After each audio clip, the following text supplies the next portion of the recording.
시청자 여러분 안녕하십니까. 북한 이슈 논단 시간의 김은광입니다.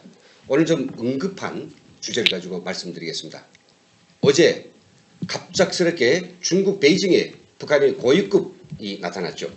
김정은인가 김여정인가 아니면 또 다른 고위층인가에 대한 국제사회의 논란이 아주 분분합니다. 그래서 탈북자들은 이에 대해서 나름의 가닥을 잡고 있으며 뭔진 모르게 우리가 느끼고 있는 하나의 생각이 있습니다. 그 예측과 그 예감, 이것을 오늘 들어보는 시간을 가지도록 하겠습니다.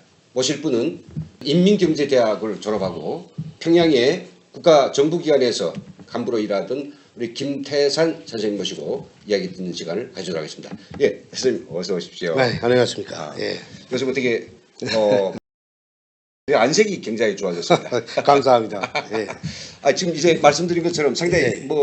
중국 북중 관계 긴박하게 돌아가는 것 같습니다. 그렇죠. 예. 그래서 먼저 그 시청자들을 위해서 몇 가지 아주 돌발 질문을 좀 드리겠습니다. 예. 어제 중국에 나타난 북한 고위층 김정은입니까 아닙니까?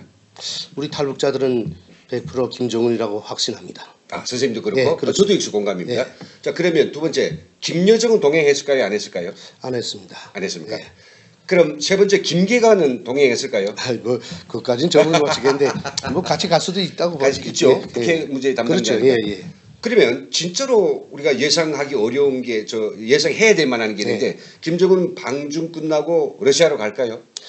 뭐 제 생각도 그렇거니와 탈북자 거의다가 러시아까지 무조건 간다고 갈 생각하고 어떤 사람들은 좀 정보통이 빠르다기보다 생각이 빠른 사람들은 벌써 러시아에 가 있지 않겠냐 하는 생각까지 점을 칩니다. 그렇죠. 예, 그렇게 지금 돌아가는 상황이 북한으로서는 좀 급박한 현실점에 놓여 있거든요. 이번 방중 누가 초청했을 것 같습니까? 중국 측입니까 아니면 북한이 의도적으로 갈렸을까요? 중국 측이 압박을 한 겁니다. 좀 조건을 놓고 보면. 자, 그러면 이게 4월 달에는 뭐 한미회담, 네. 그 5월 달에는 미북 회담이 결정됐는데 네. 중국으로 또 가버리면 이 코리아나 미국 다 패싱되는 거 아닙니까? 그건 후에 두고 봐야겠지만, 두고 봐야 되겠고. 예, 두고 오케이. 봐야겠지만 뭐 현실적으로 지금 급박한 상황이 가는 것만은 사실입니다. 예. 그렇습니까? 예. 그러면 이게 마지막 돌발 질문인데요. 네. 이게 김정은이 전격적으로 치고 나가는 겁니까? 아니면 할 수 없이 끌려다니는 겁니까? 예, 어찌 보면 지나간 상황을 전번의 상황을 모르게 되면 이게 치고 나가는 것처럼 보이는데 지금까지 쭉 이제 앞으로도 설명하겠지만 그걸 들어보게 되면 그 조건을 상황을 보게 되면 끌려간 것으로 되어 있습니다. 지금. 뭐 여러 가지로 제가 막 괴롭히는 질문을 드렸는데 하나도 이제 뭐 당황치 않으시고 그냥 조목조목 말씀했으니 아주 대단하시죠. 예, 그럼 이제 본격적으로 좀 안에 그 속사를 좀 보여주십시오. 자, 그 이번 방중 이 의견을 이 뉴스를 들으면서 우리 느낌 소감이 어떻습니까, 우리 김 선생님께서는?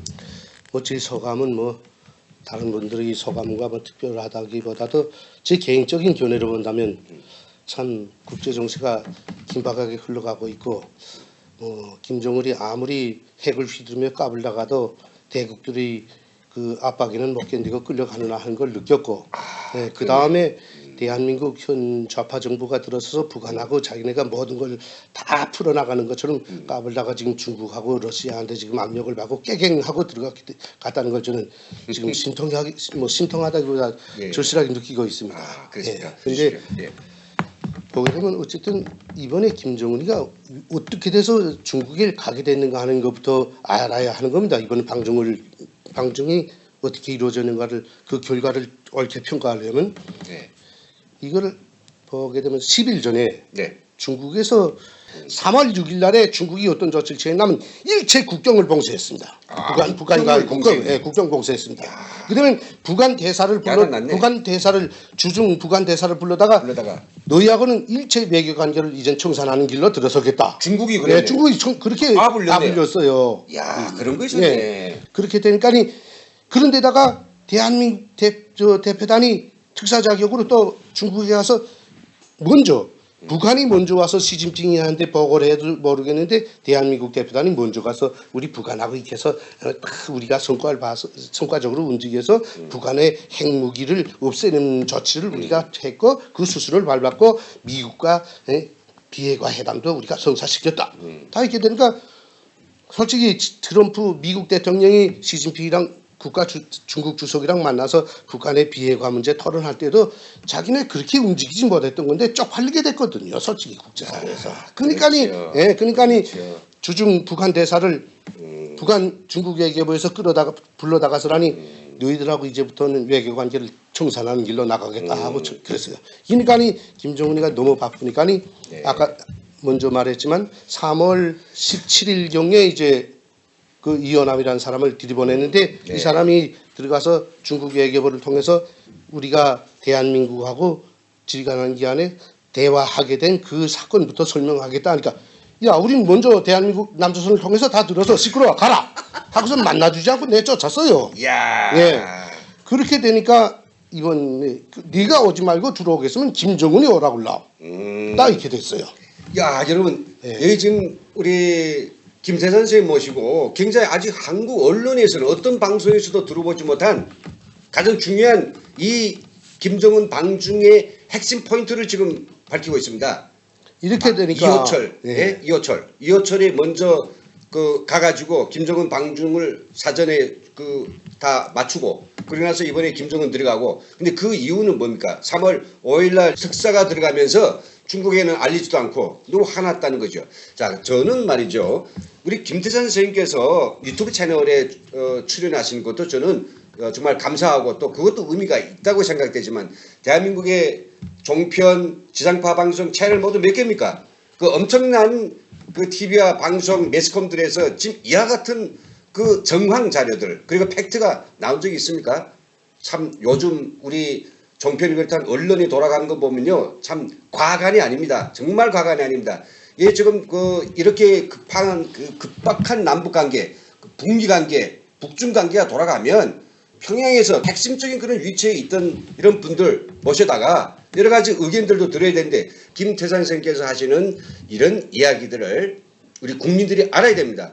국민들이 알 권리고 뭐고 하면서도 말이야 전당 물이 없는 사람만 가지고 그냥 그럴듯한 예? 제대로 된 정보도 없고 그냥 적당히 그냥 둘러맞히는 그런 식의 방송을 한다는 건 참 저희들은 가증스럽고 정말 답답하기 그지없습니다. 아 제가 너무 좀 열이 좀 올랐네요. 선생님 이런 이야기를 얼마나 어쨌든 국민들이 예, 듣고 이번에 저는 남북 간의 대화가 물꼬가 트였고 비핵화 문제 때문에 이제 문제가 뭐 잘 풀려나가고 한반도의 평화가 온다고 이제 그걸 믿고 있는 사람들한테 한마디 하고 본 거는 외교 물론 성과라면 성과겠지만 벌써 중국이 튀어나가고 러시아가 튀어나가고 이렇게 되면 이제 이거는 남과 북한의 외교에서 한 가지 큰 낙오점 약점입니다. 네. 예, 한마디 말해 외교라는 걸 모르는 사람들이 남북 간의 문제를 풀겠다고 나서서 까불다가 지금 대국들한테 얻어맞은 망신살입니다. 이번에는 사실 이게 그렇죠. 원래 네.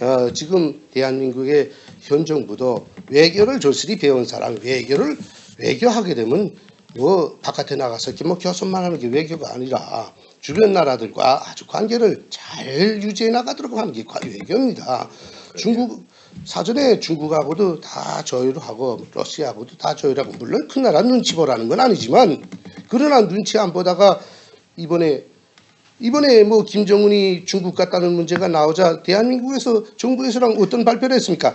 우리하고 토의 없이 가실 수가 없다. 맨 처음에 이렇게 말했거든요. 그러다가 또 김여정이가 갔을 것이다 하다가 예. 점점 예. 불거져 나오니까니 여러 가지 방면으로 사람이 우리 갔을- 여러 가지 열어놓고 우리는 지켜본다. 뭐 배제할 수 없다. 아이고, 이런 식으로 앉아서- 좀 부끄러우니까 예. 그랬는데 정말 이게 대한 소경이 갔다가 이 코끼리 다리 만지는 그런 격을 해가지고 무슨 정보가 있고 무슨 판단력이 있어서 한마디로 남북 말해서 관계를 외교라는 걸 좀 배운 사람들이 좀 나서서 예. 남북 관계도 주도하고 그렇죠. 국제 관계도 좀 이렇게 같이 해나가야지 이러다가는 비핵화 문제도 하기 전에 망신부터 하고 돌아가는 겁니다. 솔직히 예. 이자도 말했지만 남북 관계 아주 잘 되고 북과 미북 관계 이제 다 되는 것처럼 한반도에서 비핵화 문제가 해결되는 것처럼 했지만은 한반도 통일을 반대하는 대국들은 이것을 좋아 안 하거든요. 그러니까 압력 짝띠가고 어떤 북한 경제에 어떤 압력이 들어왔는가?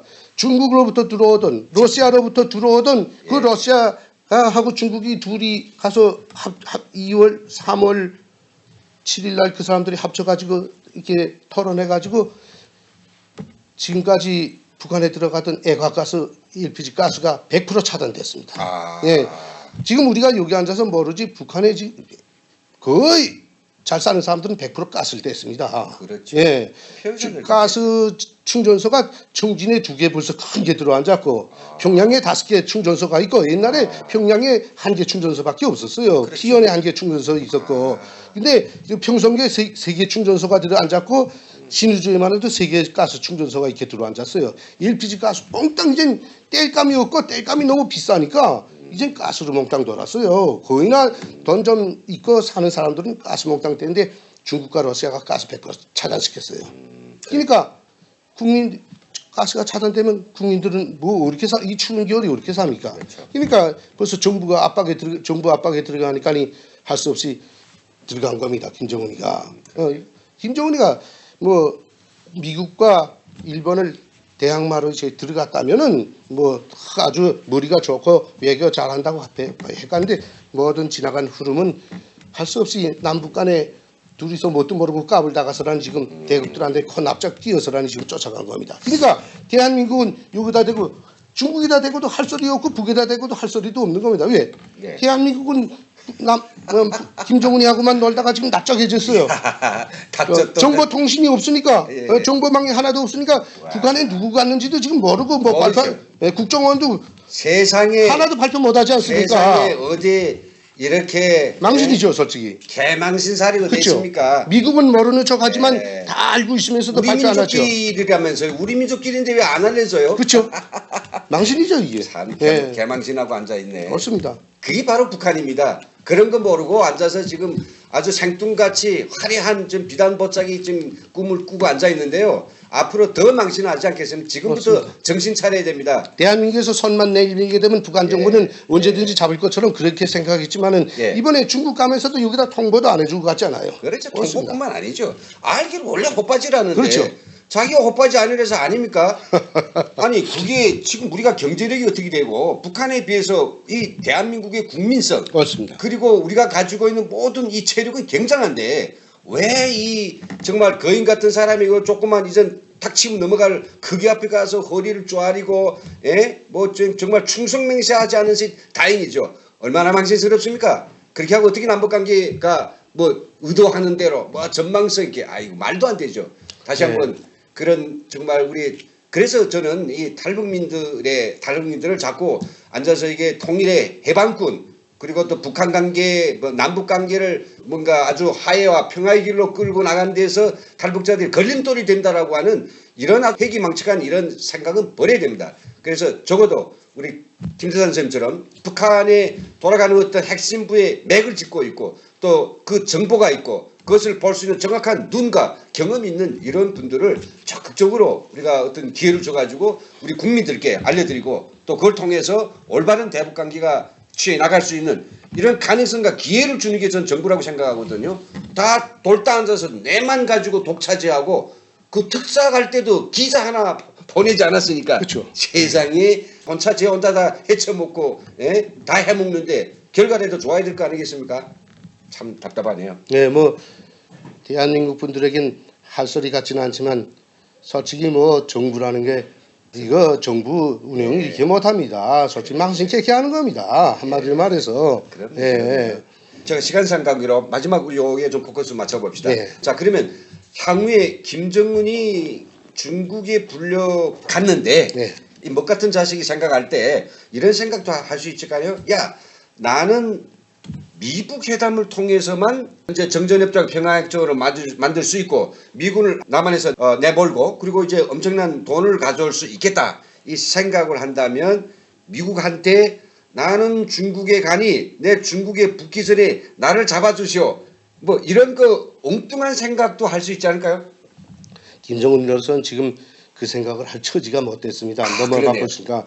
솔직히 말해서 김정은이도 먹은 나이도 없고 그렇죠. 어떤 사람들은 그 사람이 뭐 스위스에 가서 유학했기 때문에 뭔가 튀었다 그러는데 제가 그랬죠. 철없을 때 있지 않습니까? 철없을 때 뭐 뒤거리면 가서 뭐 그렇죠. 제대로 공부도 안 하고 담배나 피다 와가지고 맞아요, 그 뭐 맞아요. 배운 게 있습니까? 뭐 그 사람이 그렇죠. 이제 뭐 핵무기 하나 가지게 되면 멍둥이 하나 가지게 되면 다 휘둘러서 잡을 것처럼 생각했다가 이제야 큰 맛이 뭐 그 국제적인 관계가 뭔지를 이제야 느껴가는 겁니다.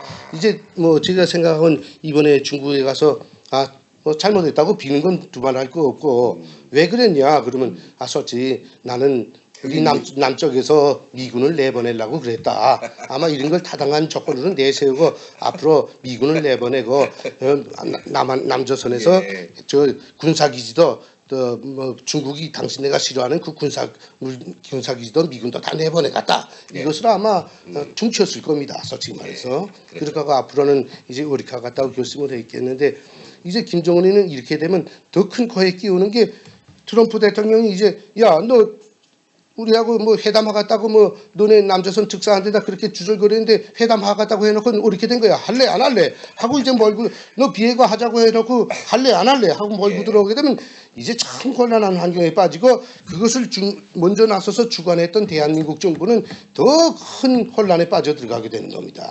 그렇죠. 이제 미국과 중국, 러시아라는 큰 두 세 대국들 사이에서 이제 북한과 이 대한민국은 이쪽도 아니고 저쪽도 아니고 참 허미난방 진세가 됐다고 저는 생각을 합니다. 네.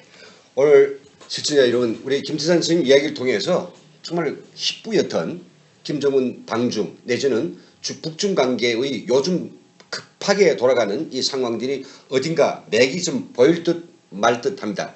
이제 며칠 지나서 그 구체적인 윤곽은 드러나겠지만은 적어도 우리가 북한이 얼마나 평양이 바빠 맞았는지 또 그들이 그런 미원숙한 애교 관계를 가지고 대국들 가지고 함부로 놀겠다고 하는 그 노름새가 얼마나 웃기는지 어린아이 철부지 같은지 잘 알 수 있었습니다. 그럼 이상으로서 오늘 김태상 선생님과의 통쾌, 상쾌, 명쾌 남북관계 시간을 마치겠습니다. 시청해주신 여러분 감사합니다. 감사합니다. 나는 미북 회담을 통해서만 이제 정전협정 평화협정으로 만들 수 있고 미군을 남한에서 내몰고 그리고 이제 엄청난 돈을 가져올 수 있겠다 이 생각을 한다면 미국한테 나는 중국에 가니 내 중국에 붙기 전에 나를 잡아주시오 뭐 이런 거 엉뚱한 생각도 할 수 있지 않을까요? 김정은으로서는 지금 그 생각을 할 처지가 못 됐습니다. 넘어가 보니까 솔직히 말해서 김정은이도 먹은 나이도 없고 그렇죠. 어떤 사람들은 그 사람이 뭐 스위스에 가서 유학했기 때문에 뭔가 튀었다고 하는데 그렇죠. 철없을 때 있지 않습니까? 철없을 때 뭐 뒤거리면 가서 뭐 그렇죠. 제대로 공부도 안 하고 담배나 피다 와가지고 그 뭐 배운 게 있습니까? 뭐 그 사람이 그렇죠. 이제 뭐 핵무기 하나 가지게 되면 멍둥이 하나 가지게 되면 다 휘둘러서 잡을 것처럼 생각했다가 이제야 큰 맛이 뭐 그 국제적인 관계가 뭔지를 이제야 느껴가는 겁니다. 이제 뭐 제가 생각은 이번에 중국에 가서 뭐 잘못했다고 비는 건 두말 할 거 없고 왜 그랬냐 그러면 솔직히 나는 우리 남쪽에서 미군을 내보내려고 그랬다. 아마 이런 걸 타당한 조건으로 내세우고 앞으로 미군을 내보내고 남조선에서 저 군사기지도 또 뭐 중국이 당신네가 싫어하는 그 군사기지도 미군도 다 내보내갔다. 이것을 아마 퉁쳤을 겁니다. 솔직히 말해서. 그러다가 앞으로는 이제 우리가 같다고 결심을 했겠는데 이제 김정은이는 이렇게 되면 더 큰 코에 끼우는 게 트럼프 대통령이 이제 야 너 우리하고 뭐 회담하겠다고 뭐 너네 남조선 특사한테다 그렇게 주절거리는데 회담하겠다고 해놓고 이렇게 된 거야. 할래 안 할래 하고 이제 몰고 너 비핵화 하자고 해놓고 할래 안 할래 하고 몰고 들어오게 되면 이제 참 곤란한 환경에 빠지고 그것을 먼저 나서서 주관했던 대한민국 정부는 더 큰 혼란에 빠져 들어가게 되는 겁니다. 그렇죠. 이제 미국과 중국, 러시아라는 큰 두 세 대국들 사이에서 이제 북한과 이 대한민국은 이쪽도 아니고 저쪽도 아니고 참 허미난방 진세가 됐다고 저는 생각을 합니다. 네. 오늘 시청자 여러분, 우리 김태산 선생님 이야기를 통해서 정말 희뿌옇던 김정은 방중 내지는 북중 관계의 요즘 급하게 돌아가는 이 상황들이 어딘가 맥이 좀 보일 듯 말 듯합니다. 이제 며칠 지나서 그 구체적인 윤곽은 드러나겠지만은 적어도 우리가 북한이 얼마나 평양이 바빠 맞았는지 또 그들이 그런 미원숙한 애교 관계를 가지고 대국들 가지고 함부로 놀겠다고 하는 그 노름새가 얼마나 웃기는지 어린아이 철부지 같은지 잘 알 수 있었습니다. 그럼 이상으로서 오늘 김태상 선생님과의 통쾌, 상쾌, 명쾌 남북관계 시간을 마치겠습니다. 시청해주신 여러분 감사합니다. 감사합니다.